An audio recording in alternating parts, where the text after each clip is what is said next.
Señor, gracias te damos, Padre, por tu amor y por tu misericordia, Señor. Gracias por permitirnos tener un lugar donde podamos juntarnos y rendirte culto, darte fruto de labios que confiesan tu nombre, Señor, y presentar nuestras vidas en sacrificio, Señor, por el sacrificio que tú hiciste en la cruz del Calvario por nosotros. Te amamos porque tú nos amaste primero, Señor, y diste tu vida en la cruz del Calvario por cada uno de nosotros. Sin merecerlo, aún no entendemos por qué, sino porque no lo merecíamos, pero tú nos has alcanzado con tu amor, Señor, y nos has liberado, Señor, del pecado y de la esclavitud de Egipto, Señor. Gracias, Padre. Gracias por este lugar. Bendice este lugar, Padre Santo, y lo tomamos como lugar santo para ti, Señor. En el nombre de Jesús. Amén. Y amén. Gloria a Jesús. Aleluya. Si yo ahora preguntara cuántos tienen al Señor como lo más importante de su vida, seguramente todos levantábamos la mano. Pero sería más apropiado hacer un análisis real de nuestra vida delante del Señor y así entender mejor si hay situaciones en nuestra vida que estorban esa relación estrecha y personal con Cristo.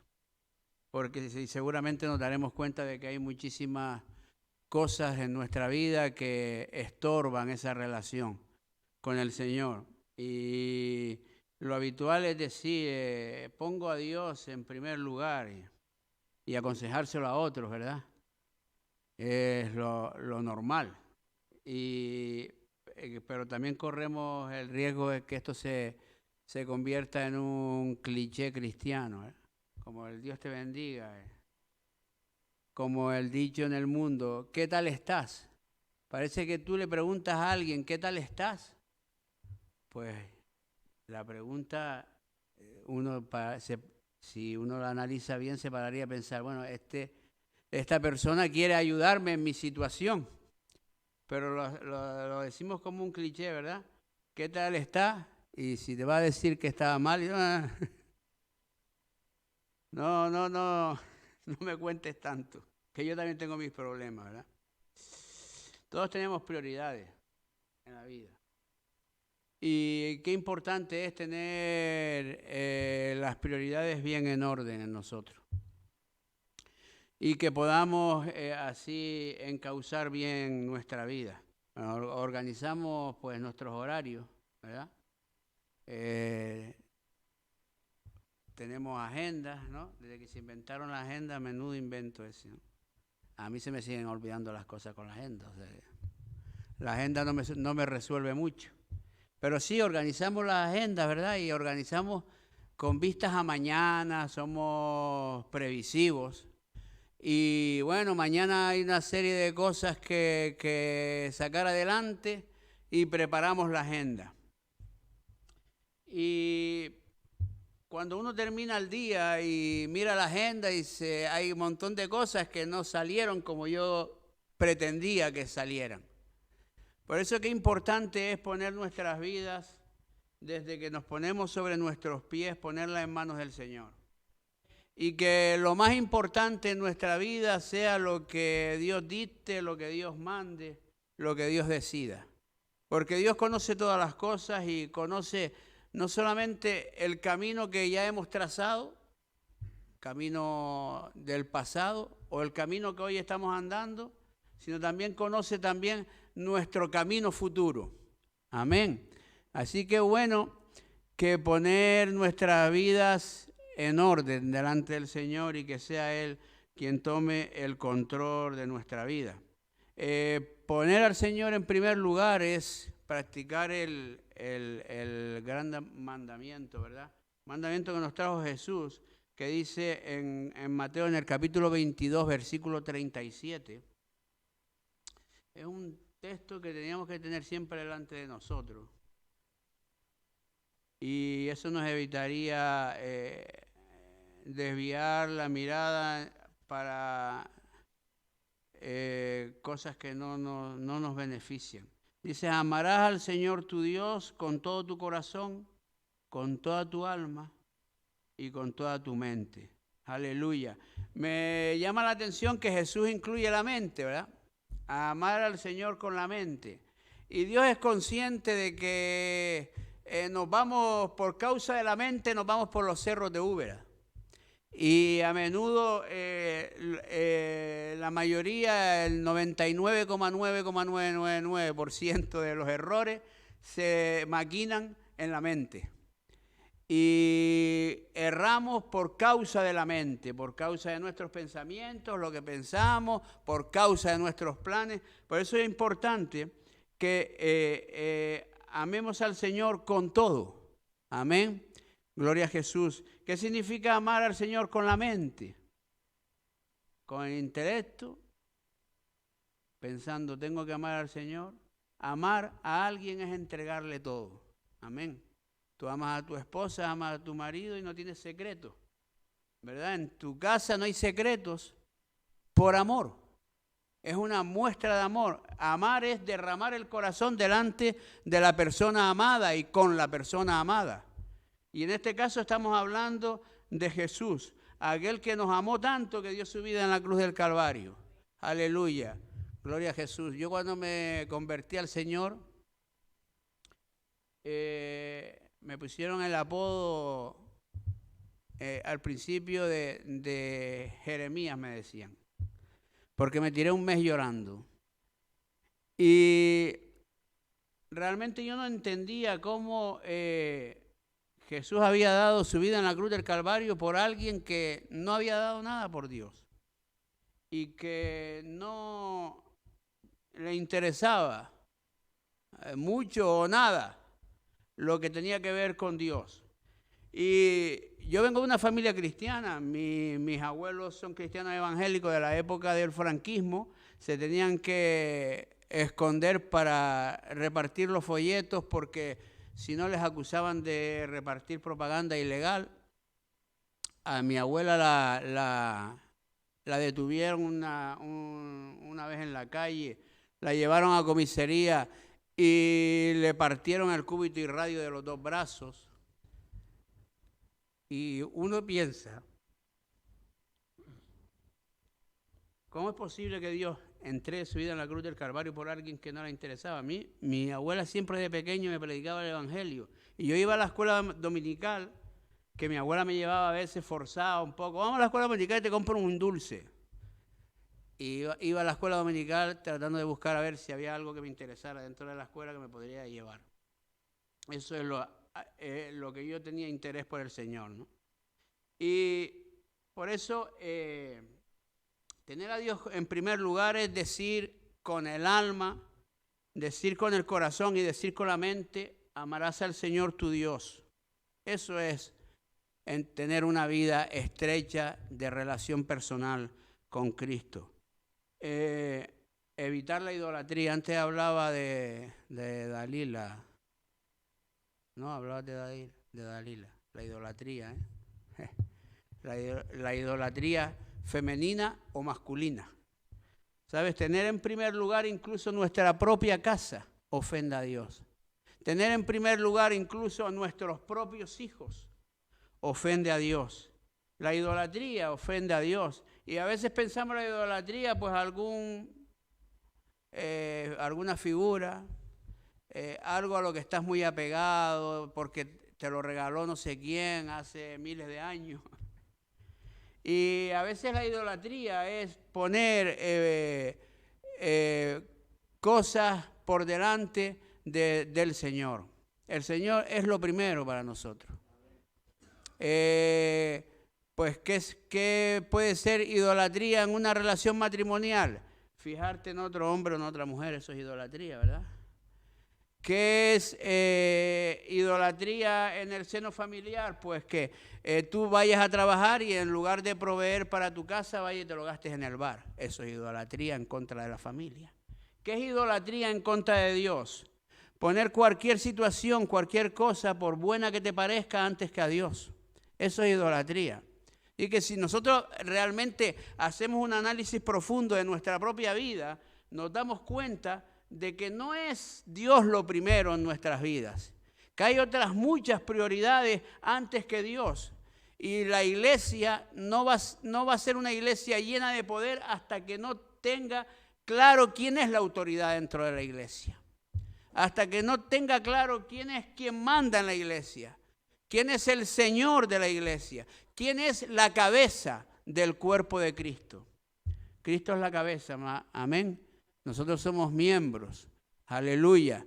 Dicho de paso, la iglesia no es un lugar donde asisten las personas, sino es un organismo vivo que se mueve para divulgar el evangelio a toda criatura. Amén, eso es lo que es la iglesia. La iglesia no es este lugar, que por cierto está muy bonito. A ver si cambia ya de una vez las pantallas esas. Gloria a Jesús. Dice en Romanos, en el capítulo 12, versículo 1. La verdad que es tan difícil de cambiar. Hay que hacer aquí una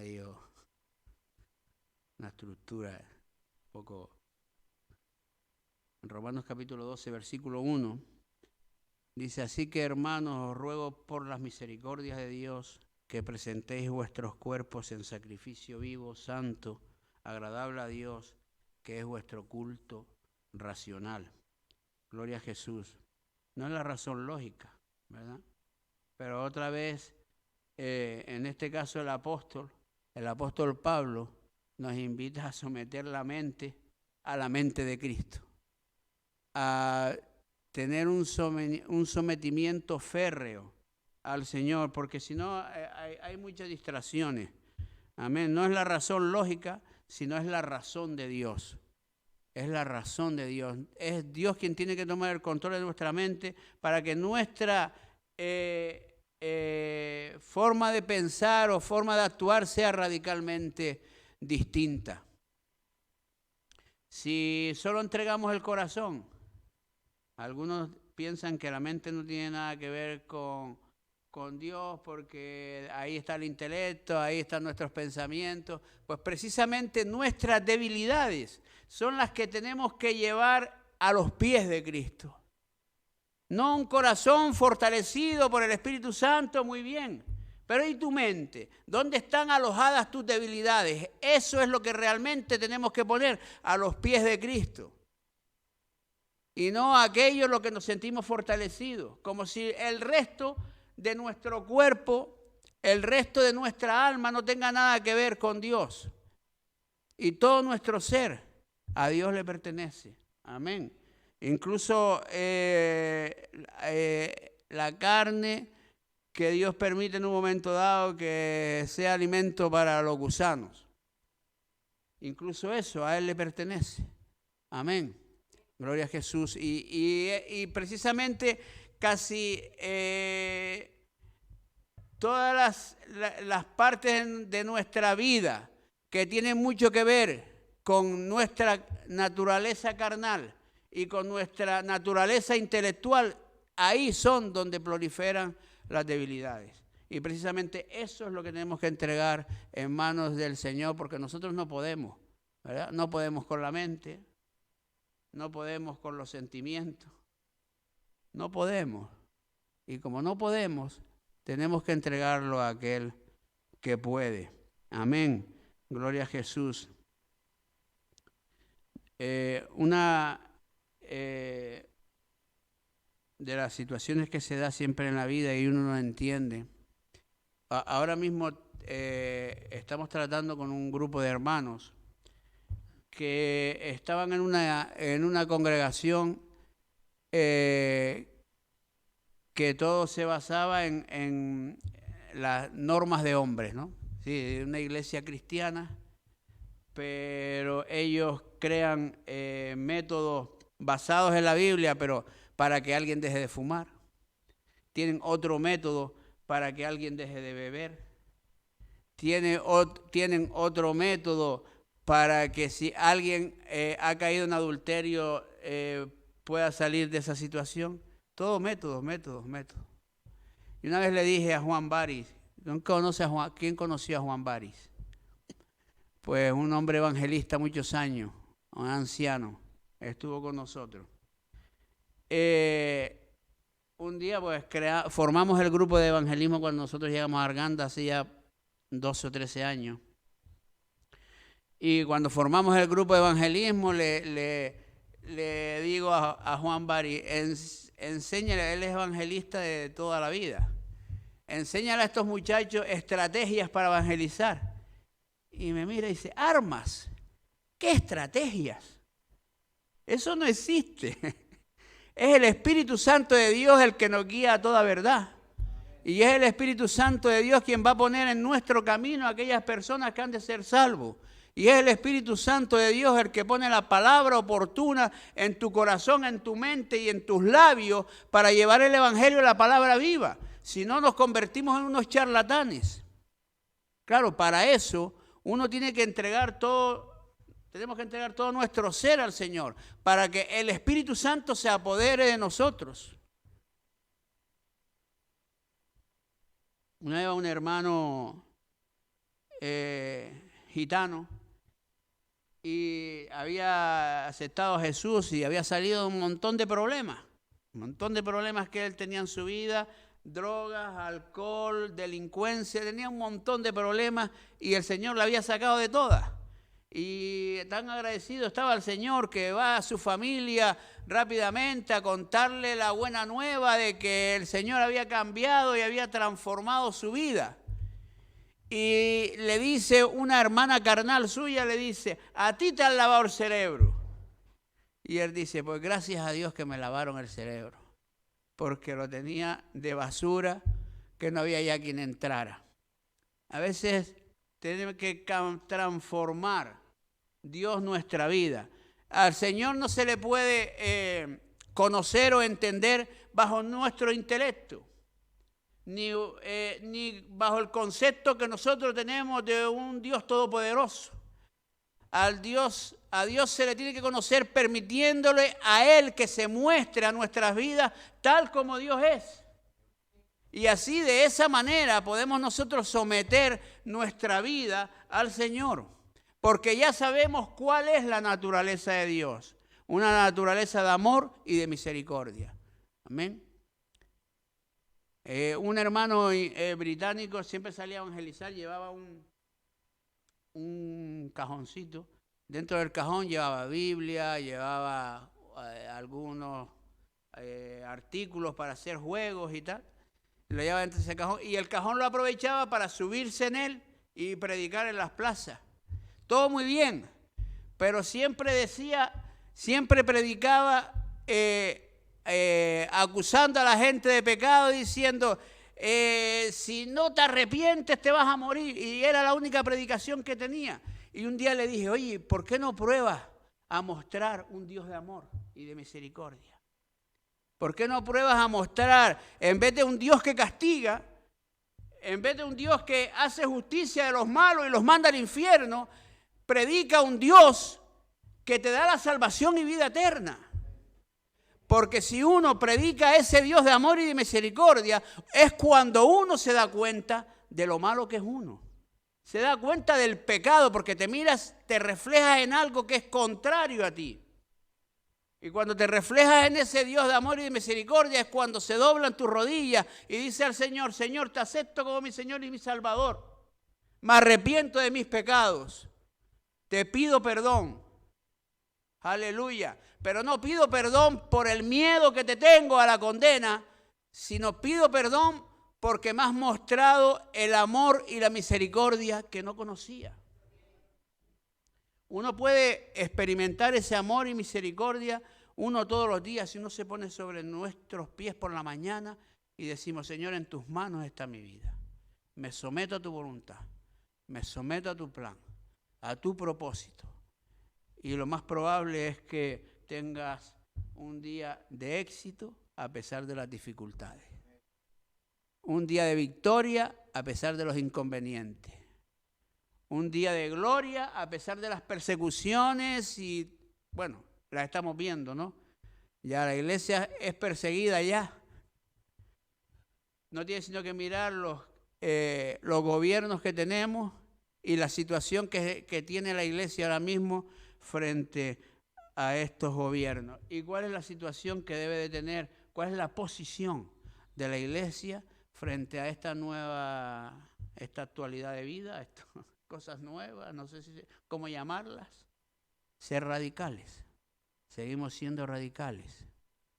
Y al Señor tu Dios adorarás y a Él solo servirás. Y en esa radicalidad es en la que vamos a tener el respaldo de Dios. Aleluya. Algunos piensan, bueno, si tengo respaldo de Dios, alguien intenta apedrearme, no va a poder.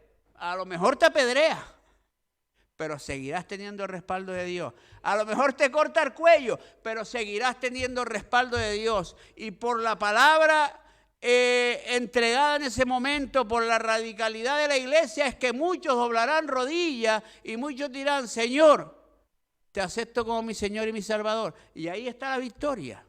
No en que no te apedreen, no en que no te corten el cuello, no en que no te apresen, sino en que muchos procedan al arrepentimiento. Amén. Esa es la finalidad de la iglesia. La iglesia tiene un concepto a veces de que tenemos que estar súper protegidos por el Señor. El Señor nos ha enviado a llevar la buena nueva de salvación. Y nos ha enviado como ovejas en medio de ¿qué? De lobos. Nos envía a hacer luz en medio de ¿qué? De tinieblas. Así que eso nos dice claramente de que la iglesia no va a predicar el evangelio cómodamente. No va a predicar el evangelio en total libertad, sino la iglesia va a predicar el evangelio en persecución. La iglesia va a predicar el evangelio cuando los demás se opongan al evangelio. Y cuanto más se opongan, la iglesia va a tener más poder y autoridad para predicar el evangelio. ¿Te gustaría estar en ese grupo? En ese ejército? Pues tiene que ser lo primero Dios en nuestra vida, porque de Él recibimos la instrucción. Amén. Venimos aquí. Antes se comentó el lugar donde recibimos. Está bien. Sí, que es un lugar donde recibimos la palabra de Dios. No la palabra de un charlatán que se sube aquí, dice 4 cosas y luego se va, ya cumplió con el requisito. Sino cuando Dios habla a nuestros corazones, y es un buen lugar para que Dios hable a nuestras vidas. Porque estamos tranquilos, hoy no se trabaja, ¿verdad? O alguno está pensando que va a comer hoy, a mediodía. Hoy no tengo la comida hecha, cuando llegue a mi casa tengo que poner las papas al fuego. ¿Estás pensando en eso? ¿O estás con tu corazón abierto esperando que Dios te dé el alimento que a vida eterna permanece? Es un buen lugar, pero es un lugar de instrucción, porque mañana es lunes. Ay, los lunes. Para algunos los lunes es una tragedia. Pues mañana, lunes, para ti puede ser una gran oportunidad de servir al Señor. Una oportunidad de llevar a alguien a los pies de Cristo. Una oportunidad de poner tus pies en un lugar y que sea lugar santo. Amén. Es una oportunidad para ser un embajador del reino de los cielos aquí en la tierra. Amén. Gloria a Jesús. Aleluya. Dice en Primera de Pedro, capítulo 2, versículo 21.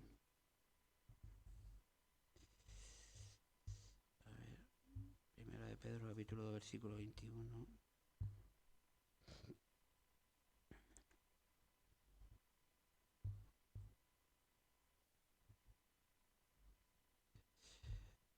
Dice, pues para esto fuisteis llamados, porque también Cristo padeció por nosotros, dejándonos ejemplo para que sigáis sus pisadas. Aleluya, gloria a Jesús. Pedro habla del padecimiento de Cristo, que padeció, dice, por nosotros, dejándonos ejemplo. Aleluya.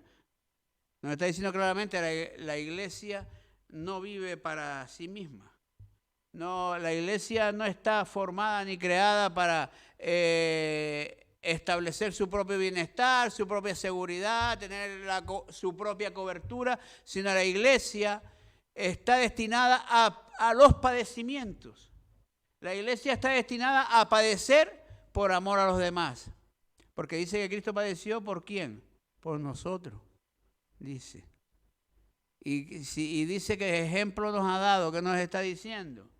Que padezcamos nosotros también por esta tierra, que padezcamos por aquellos que aún no creen, por aquellos que han pecado, por aquellos que no quieren saber nada de Dios. Aleluya, gloria a Jesús. Hay un hermano todo entusiasmado, me dice, hermano, te pido permiso para ministrar a un hermano que está muy mal. Otro hermano de la iglesia, uno quería ayudar al otro, que está muy mal, está muy mal. Vive en las tradiciones y en los sentimientos y no sé qué y no sé cuál. Digo, vale, pues encárgate de él entonces. Fue 2 días a su casa. La segunda visita le pregunto después de la segunda visita, ¿qué? ¿Cómo te va con este hermano? Me dice, le voy a dejar porque él no quiere saber nada de Dios. Digo, pues Cristo murió por los que no querían saber nada de él. Quizás debemos de buscar la unción de Dios para llegar a los corazones, porque intelectualmente y basados en nuestro conocimiento no vamos a ningún sitio. Quizás por tu intelecto, como estudiaste, lo que practicaste, tu profesión, puedes ejercer tu profesión natural, ¿verdad? Pero el Evangelio no es una profesión. El Evangelio es una devoción que uno tiene que llevar con la unción del Espíritu Santo. Y no hay otra forma, no hay otra manera. Yo entendí rápidamente a Juan Bari que no es con la cabeza, sino es con el Espíritu Santo de Dios que conquistamos esta tierra para Cristo.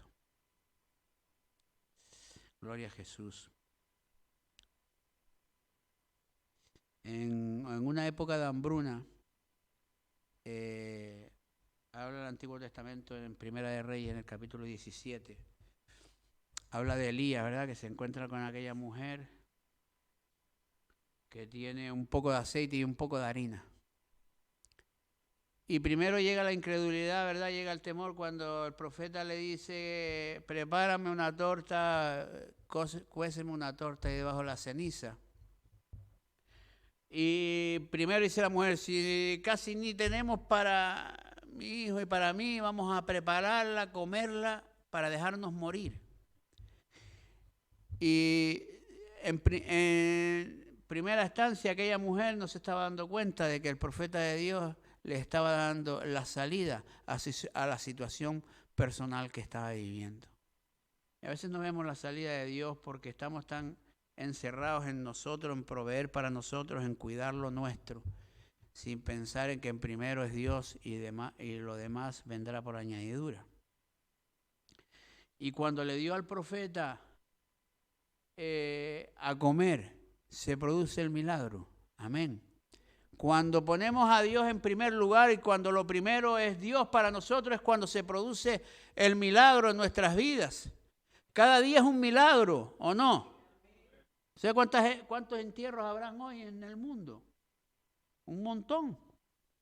¿Cuántos no amanecieron? Un montón. Tú estás aquí hoy, estamos aquí hoy compartiendo juntos. Cada día es un milagro. Cada día se produce el milagro en nuestra vida. Aprendemos cosas, hay cambios de actitud, hay obra de Dios en nuestras vidas. Cada día se produce el milagro. Queremos ver que se levanten los muertos también. Gloria a Jesús.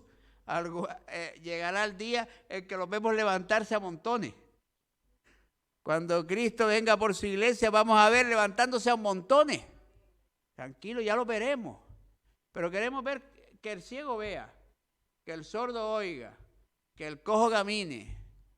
Pero ¿y los milagros que cada día se están produciendo en tu vida? A veces pasan desapercibidos.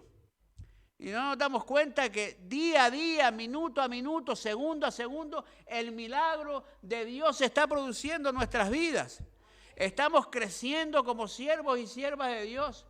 Estamos aprendiendo los verdaderos valores de la vida por el Espíritu Santo. Cada obra que Dios hace en nosotros, por pequeña que te parezca, es un milagro, porque no hay ningún otro en el mundo que pueda hacer cambiar ni un poco de tu actitud, ni un poco de tu comportamiento, ni un poco de tu personalidad. No hay nadie en esta tierra que te haga cambiar verdaderamente de actitud. Solo Dios cambia nuestros corazones, cambia nuestra vida. Así que cada segundo se está produciendo. Fíjate en esos milagros. Lupe y yo ya hace tiempo que no lo hacemos. Pero de vez en cuando llegamos por la noche, que ya está, yo iba a decir los niños acostados, ya no tengo ni niños ya. El más chico que tengo ya tiene 14. Pero no, cuando estábamos en la cama ahí, que estamos hablando y tal, nos poníamos a pensar, bueno, ¿cómo esta mañana que hice esto, lo otro, para acá, para allá? Fui aquí, fui allí. Empezamos a pensar toda la trayectoria de ese día que ya ha pasado. Y en muchas ocasiones nos sorprendíamos porque nos dábamos cuenta de cuántas cosas nos sacó el Señor y nosotros ni nos enteramos. Cuántas decisiones tomé en algunas situaciones sin darme cuenta por inercia, pero que no era por inercia, era porque Dios estaba en mí y tomé decisiones y situaciones que me sacaron de un problema sin yo darme cuenta.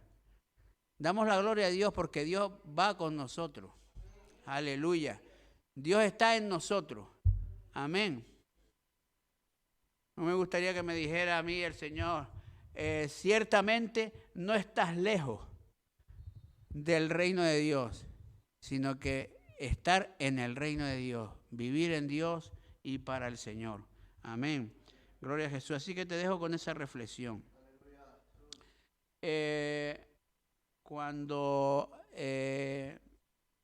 Abraham y Lot se separan, se produce una situación antes de la conversación con Abraham con Lot y después. Se produce la misma situación antes y después. Antes Abraham va a consultar al Señor donde había establecido altar al Señor. Y fue frente a una situación problemática a ver cómo hacía. Amén. Y luego se dirige a Lot, ¿verdad? Primero Dios. Pero cuando cambia el campamento, después que Lot se fue a la llanura, que dice que toda era de riego, verde, pero que estaba cerca de Sodoma, cuando toma posesión de la tierra, Abraham lo primero que hace, antes de montar tiendas, antes de establecer el campamento, establecer altar a Jehová. Lo primero, ten un altar en tu casa. No un altar físico que te lo haga un carpintero, no. Un lugar sagrado donde puedas juntarte con tu esposa, con tu marido y con tus hijos a orar, a buscar la presencia de Dios, porque tú no sabes después de que salgas de la puerta para afuera qué es lo que te vas a encontrar. ¿O alguien sabe? ¿Alguien sabe lo que va a ocurrir de aquí a 5 minutos? Bueno, 5 minutos es mucho. De aquí a 1 minuto es mucho. De aquí a 30 segundos no sabemos. Es que no sabemos. Entonces nuestra vida que esté en las manos del Señor. Amén. Pon tu vida en manos del Señor. Pon a tus hijos, entrégaselos al Señor en el altar. Tu matrimonio, que en esta época peligran las familias, no sabes cómo. Lo estamos viendo cómo peligran las familias, cómo se rompen las familias. Pon tu familia en las manos del Señor. Lo difícil y complicado que está el trabajo, pon el trabajo en las manos del Señor. Que Dios provea para tu casa. Amén. Que Dios provea, que Dios es bueno. Y tenemos un Dios proveedor. Si no, pregúntaselo a los que tienen esas despensas tan grandes que tienen por ahí, en Ajalbir y por ahí. Gloria a Jesús. Pongamos nuestra vida en manos del Señor y que sea lo primero el Señor para todos. Amén. Gloria a Jesús. Señor, gracias te damos, Padre Santo, por tu presencia en nuestras vidas, Señor. Gracias por tomar control de nuestra vida, Señor, pero sabemos que tú esperas nuestra decisión. Cuando ibas sanando, siempre preguntabas, ¿quieres ser sano? Nuestra decisión delante de ti es importante, Señor. Tú esperas nuestra decisión, Señor. Cuando la multiplicación de los panes y de los peces, preguntaste a tus discípulos, ¿qué tenéis? Entregamos nuestra vida a ti, Padre, que no es nada, que es una vida miserable, Señor. La entregamos en tus manos, Padre. Te entregamos nuestra casa, entregamos nuestro hogar, entregamos a nuestros hijos, entregamos nuestro matrimonio, Señor. Entregamos nuestros bienes, entregamos nuestro trabajo, todo te lo entregamos a ti, Padre. Porque, Señor, deseamos tener tu respaldo, Padre Santo, y que seas tú lo primero en nuestras vidas. Y que cualquier situación que se presente en nuestra vida, miremos primero a ti, Señor. Escuchemos tu voz y, Señor, entendamos cuál es tu decisión en cualquier situación que se nos presenta en la vida.